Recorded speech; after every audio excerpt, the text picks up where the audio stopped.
Okay, hello everyone. Thank you for coming to today's lecture. So today's lecture, we are talking about server-side request forgery. And I put a quote from a visual abstract artist, Henry Moore. Clever people can copy the handwriting of an artist. It is like forging a person's signature.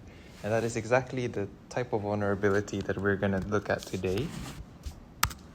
Okay, so we did briefly cover server-side request forgery in term 1 in the cross-site scripting lecture. So all the foundational concepts that we discussed in that lecture will also apply to today's lecture, but we will go into more detail in this lecture about like specific examples of how a SSRF attack would occur. Okay, so I have a question. Can we list all of these different complicated acronyms? So there's SSRF, SSTR, XSS. CSRF. Oh my god. Server Side Request Forgery. You got it all. So I say writing them all down would be. I'll ask ChatGPT later. Yeah, it's a tough one. It's a good question. Thank you. okay, no worries. We probably could compile a glossary of all the acronyms. There's probably too many to It's list. not helpful, some of the names. Like cross-site scripting should just be called JavaScript injection. This Probably. at least is vaguely one that it does what it says on the tin, right? Yes, I would say so. To guess what it is, what it makes. We will get back to some differences later as well. But yeah, I'll continue. So SSRF, or server-side request forgery, it's a web application vulnerability. It allows the attacker to force the server to make unauthorized requests to any local or external source on behalf of the web server. So think about you're forging a request pretending to be the web server and then making a HTTP request as if the web server is the source. Okay, so here's a very simple example. It's adapted from the slides in the first term. And when you think of an expected request, when a person visits a website like fruits.com, they request a web page to the front end, and then the front end might have information that they want to request from the back end. So they fetch the information from the back end, it returns the requested resources, and then the information is displayed on the web page and returned to the user requesting it. So in this instance, what we can see here is that even though they are displayed here as two different servers, typically they exist on the same physical machine. They can be like two different Docker containers or two different services. But the way that the resources can be accessed is different from one deployment to another. So in this case, fruits.com, it accesses the information for the backend using an IP address that is local to its network. So 192.168.245. So we call this a non-routable backend, which means that if you, the user, try to put that IP address into your browser, you're not going to get anything because it's just your local IP. Okay, but in certain cases, we have deployments where actually the backend is assigned an URL as well. And it will have a DNS record, sometimes publicly, or sometimes it's just within its internal network. So, for example, if a person tries to access api.fruits.com, most likely what will happen is they can't access it because there's a firewall in front of the backend that prevents the user from making sort of any external traffic requests into the backend. But for example, someone who's working or has access to the internal network may be able to access that backend. So it is still routable within the internal network. Okay. So what is the the steps of a server-side request forgery? It's the same thing as the previous lecture.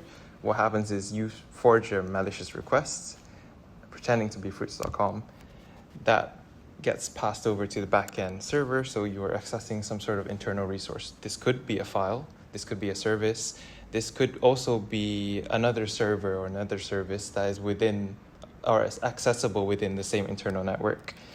it returns the requested resources to the web server, and then it displays the sensitive resources. So if I can forge a request as fruits.com and I can access their internal resources without the usual restrictions of making the request directly. Okay, so let's dive into an example. This one's provided by TryHackMe, but I'm illustrating it here using this diagram.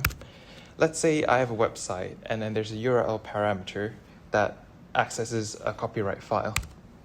So what this is doing in the URL is essentially saying, right, telling the web server, please get the file contents of localhost / copyright. And inside copyright, what I've got here is just some text that represents the copyright of this website. And if you're a bit curious, I will show you what the website looks like. It looks like this. So essentially, this example website is like a human resources management system. And if you look closely in the bottom left corner, you will see the copyright text is being displayed there. And the content of what is being displayed in that corner is actually dependent on the URL parameter. So how do I know this?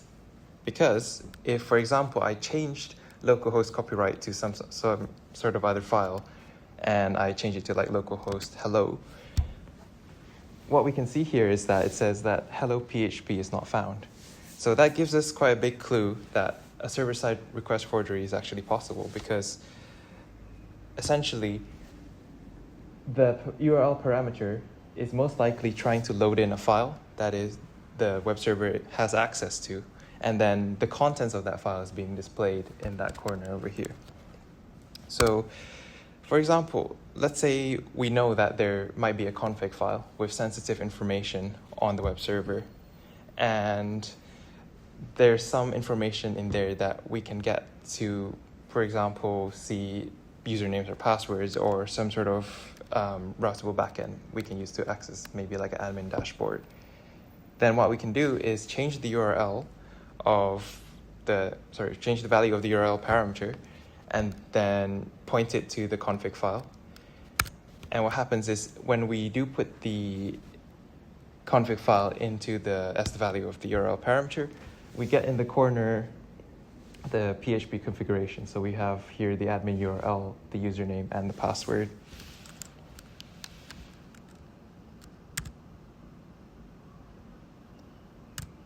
Okay, so what's happening behind the scenes when we are trying to perform, when we're changing the value of the URL parameter? So you can see here that the URL parameter is being passed in.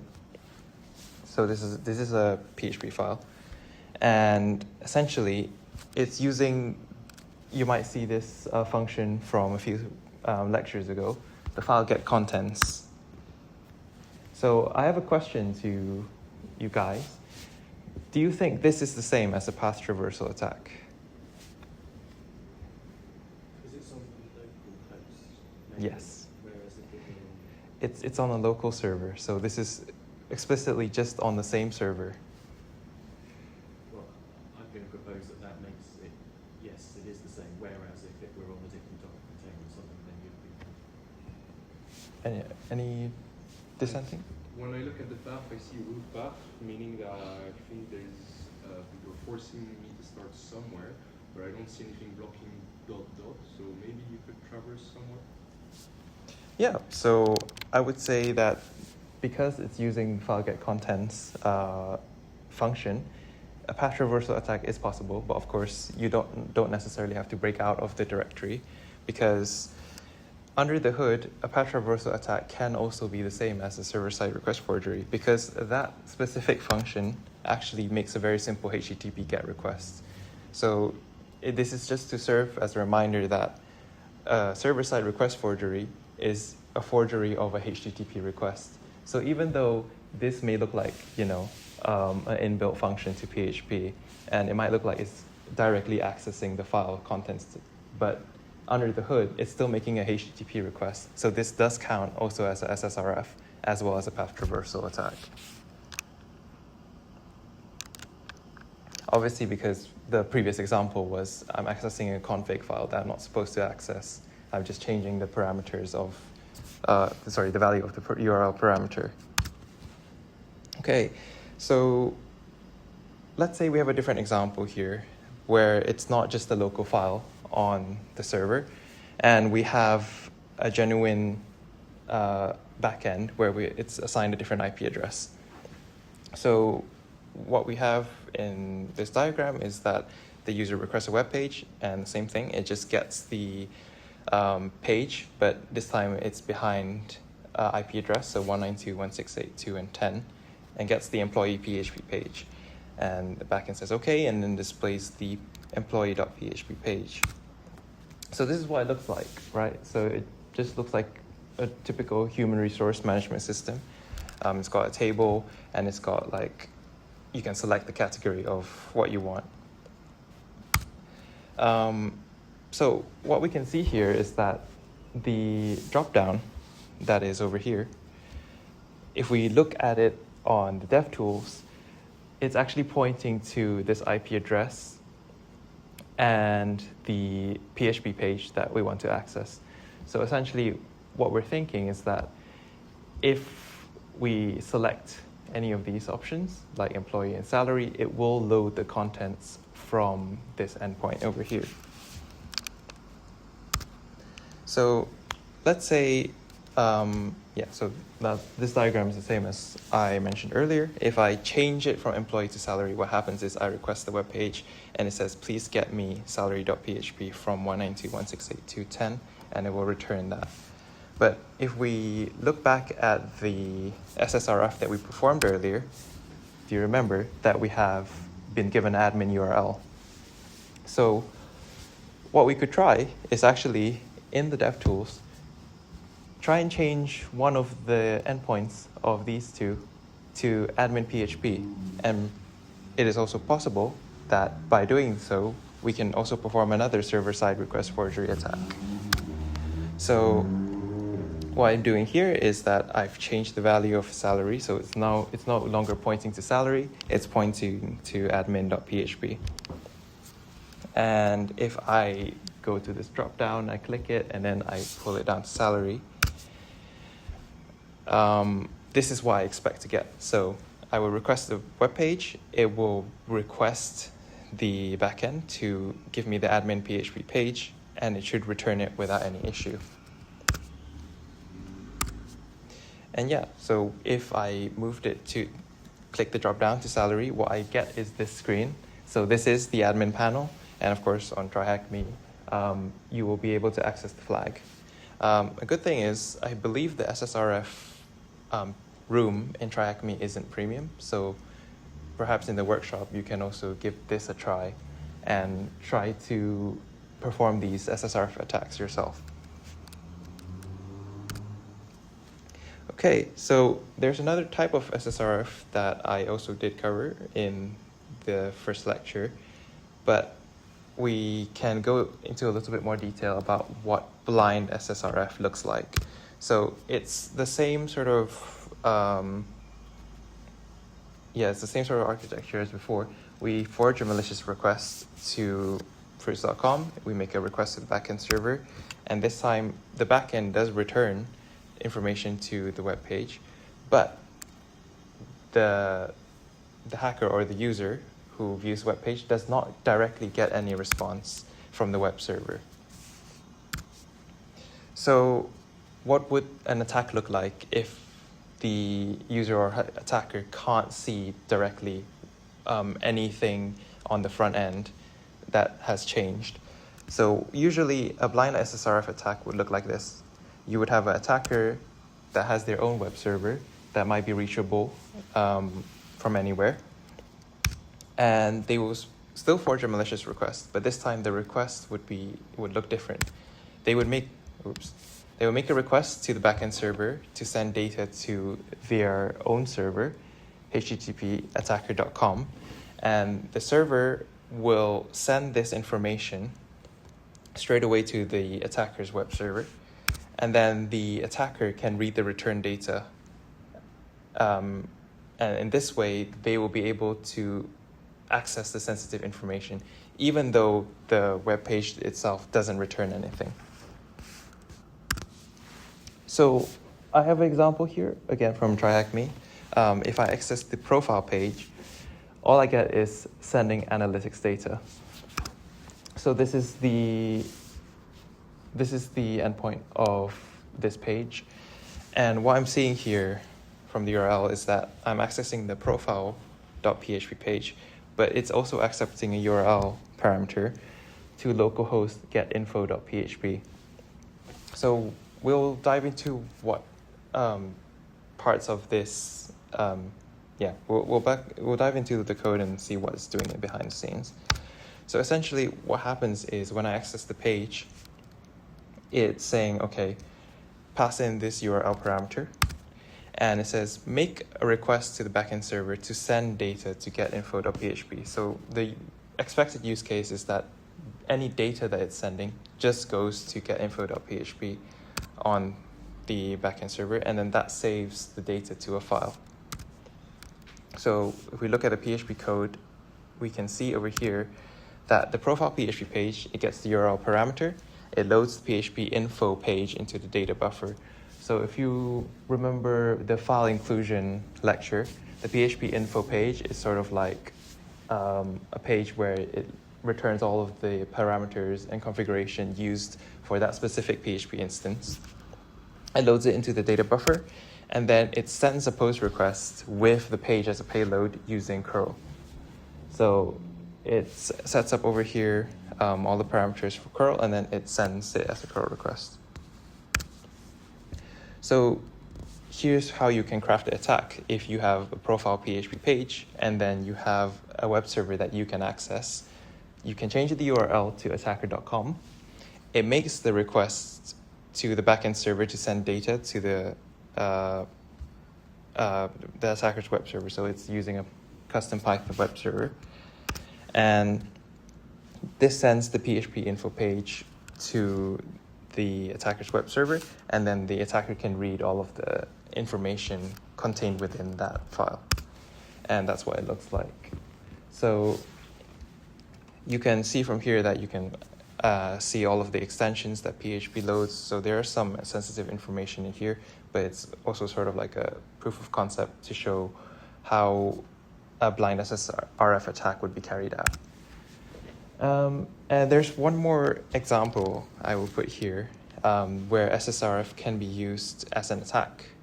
You have a question? Sorry, I just have a quick question on the last one. Yes. When you have a challenge, so a blind SSRF challenge on something like TriHackMe, Yeah. and you need to spin up publicly accessible endpoints for the internal machine to hit. Yes. What do you use to do that? Do you use something like So do you remember your vScepter? Exactly. Yeah. So Maxime recommended before something called vScepter. So it's kind of like a publicly accessible endpoint where you can point your requests to get all of the posts and get requests. So I did this in the last CTF, for instance. Yeah. February one, whatever, and I used Cloudflare tunnels, and you can also do this with VS Code tunnels. And so I wrote a little quick HTTP server to jump the Yeah. etc.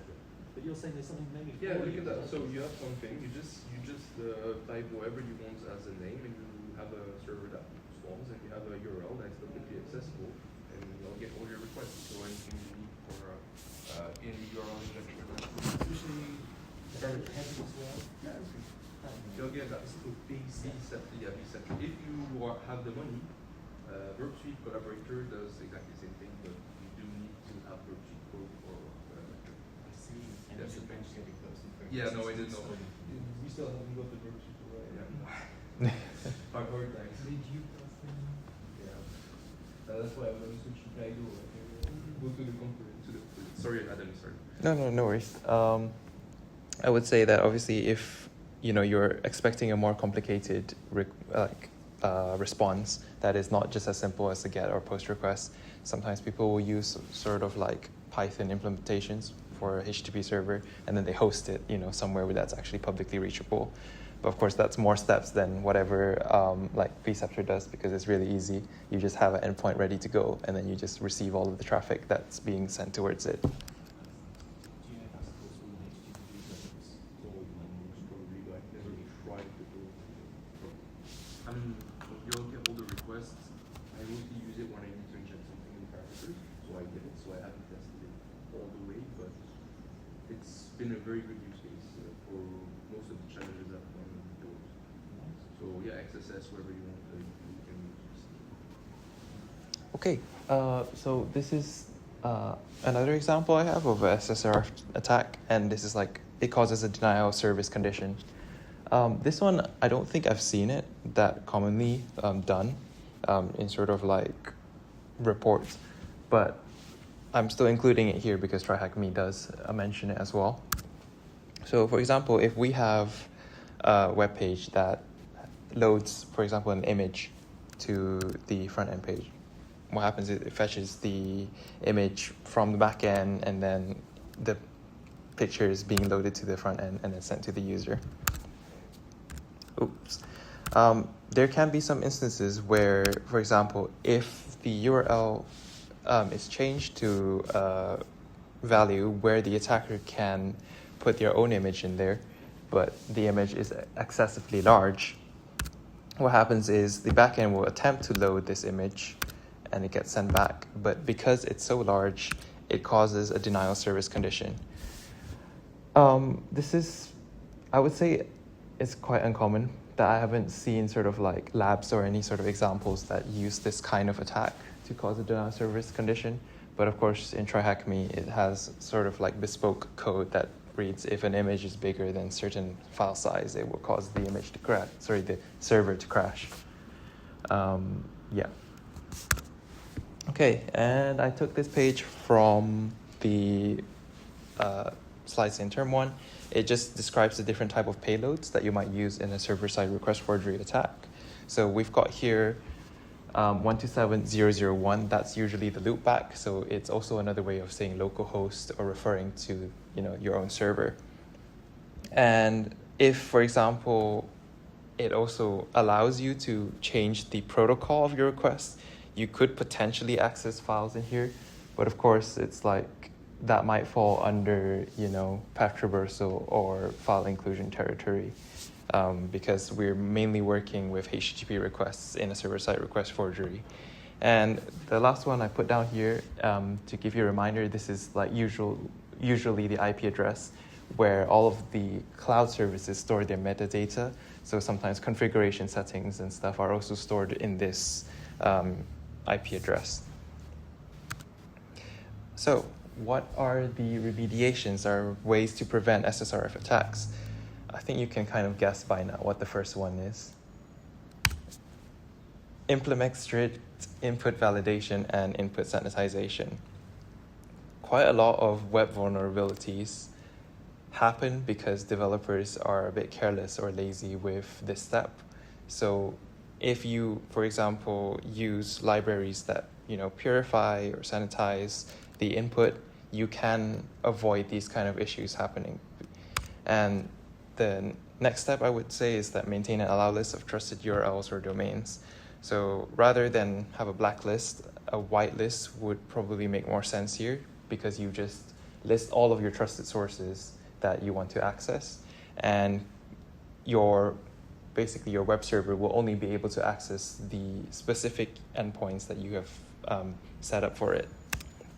Use network segmentation to isolate sensitive internal resources for external access.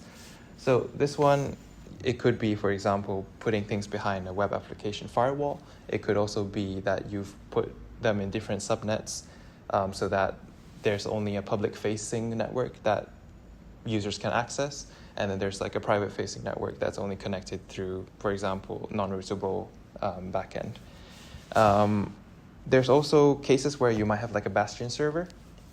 So any requests that are being sent in will first go towards like a server that may have like a reverse proxy and a firewall included into one physical machine, and then they log and process all of the requests first before being directed to the correct services. Does that make sense? Implement CSP headers. This is also, like, I think I've mentioned this in quite a few lectures already. This is in the HTTP header. You can specify which sources the data can come from and which are allowed or not allowed. Utilize strong access controls. So of course, if you are like a developer managing an API, I would say using tokens and keys to make sure that the right people with the correct role access the information that they need. And implement comprehensive logging and monitoring. Of course, this is sort of a given. Most services, web services nowadays, will have logging for any sort of request made to the web server. And yeah, I put this meme in because it was SQL injection, but it brings the point that if you don't have any input validation, you can sort of like carry out these type of attacks. And yeah, that's about it. So this is all the resources that I've used to put these slides together. And I was thinking, since we have a bit of time, we can solve one of the labs provided by Portswigger using Burp Suite. So this one is the first example. So it's basic SSRF against the local server. And it should load a page, hopefully, with this Wi-Fi. You never know. You abandoned Sherix for the screen recording? You mean OBS? Yeah, I see OBS. Sherix is not the best. The thing is, the reason why I use OBS is because like it also records audio, so I don't have to do the synchronization twice. Yeah. Hopefully it will load, and then I can. Next year we can open a Twitch channel and prepare OBS and everything. Should be not too complicated. Some live. Imagine if someone's interested in game exploitation, they start gaming and then like finding bugs as they start gaming. Okay, so we've loaded this page. You know what? I'm gonna open that in the Burp Suite browser because that will make it a lot easier for me.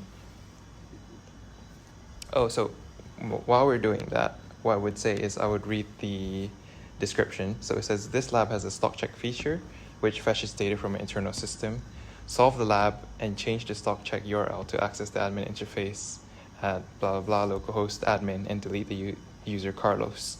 So the description itself is already telling us that we know there must be an admin endpoint at somewhere on this application. I'm just gonna double check if my proxy is on. No, it's not. Okay, so what we can see here is we're on the website, and because of the description, I'm gonna try and access the admin endpoint first. Okay, so what I'm seeing here is that it says the admin interface is only available if logged in as an administrator or if requested from loopback. Now, this is quite an explicit clue, but it tells us that some sort of SSRF attack would be possible if we can somehow access this page through using a request forgery as localhost. So if we go back to the description over here again, it says change the stock check URL to access the admin interface. So that gives us a big clue that somewhere on this web page we have a place where we can sort of like request stock or query the stock of an item. Very interesting items. I would say probably I'll view this one first. Adult space hopper, what is this? Yeah, so what I'm seeing here is that I can request the stock, and it's here I can change like the city. I guess they have like stores in different cities. Okay, so when I click check stock, oh, what the? I didn't even know that was random. Right, let's ignore that. So what I can see is that it must be sort of making a post request or at least a get request somewhere to check the stock of this specific item. So what I'm going to do is I'm going to turn on the proxy now, and then I make the request. Okay, cool. So what I'm seeing here is that it's making a post request, and I'm going to send that to repeat. Ooh, what was that? I'm going to send that to repeater. And, oh, that is kind of tiny. Probably. I kind of made it bigger to make it more clear. Okay, so what I'm seeing here is that it's sending a post request to /product/stock, but it's actually sending a stock API parameter, which has which is pointing to a stock.welikeToShop.net website. And if I look into the request body parameters, yeah, what I can see here is that it's checking a different website for the stock of this item, which is the intended use of this post request. Now, let's say, what if we change that to localhost and /admin? So we're going to try and see if we can perform SSRF attack. So what I expect is, if I send this request and I can access the admin page, that would tell me that I've successfully performed SSRF. And enter. So look down again. Yeah, that shows me localhost admin, and then I send. Maybe I can render it or something. Okay, so what we can see here is that I actually can access the admin panel. And if we go back to the lab description, it says, please delete the user Carlos. So how are we going to do that? If I go back to for example, the raw response, and I scroll down, I'm pretty sure if I click on the users, yep, it says here I have an endpoint. If I make a request to it, most likely the user would be deleted. So if I go back to my parameter here, yes? You can open this page in your browser and directly click it with your mouse if you want.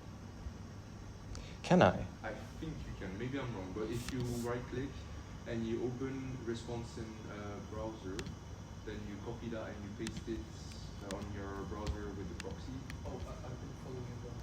Just scroll down and like just do the On the actual website. oh yeah, actually, oh, you know. On the actual website? Yeah. So they changed it. It's not the same at all. They changed the cookie, session cookie, which would allow you to access the admin page. Well, if I go home, oh wait, my proxy's still on.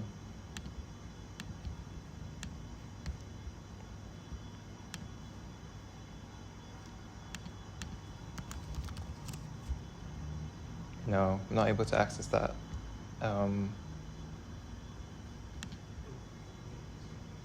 But yeah, well, if, like Maxime says, you can actually open this as, well, the question is, if I click this, And you brought the one that right?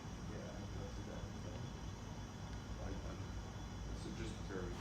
So I was saying maybe the cookie was updated and got the admin cookie, but I don't even know if there's a difference between both because that's not the website. so I'm pretty sure in this example, the only reason why I get like an OK from that stock check request where I changed it to localhost admin is because I am forging a request as the web server. So, like I said, I opened the response just now and I tried to click delete, but it says I'm being brought back to this page where I can't actually delete the user. Otherwise, if I clicked on it, I would expect the lab to say it's solved. But anyway, what I can do is I can copy that endpoint and then try and make another SSRF attack by changing this admin endpoint. So I forgot the slash. Okay, so I check my request again. Yeah, so I changed the value of the stock API parameter to admin delete username Carlos. And if I send it this time, okay, it says 302 found. So most likely this did actually happen. Yeah, it says congrats, you solved the lab. Okay. Yeah, I think I will just cover this example, and then on Thursday we can do more examples of other types of SSRF and also like ones against filters and stuff. Okay, cool.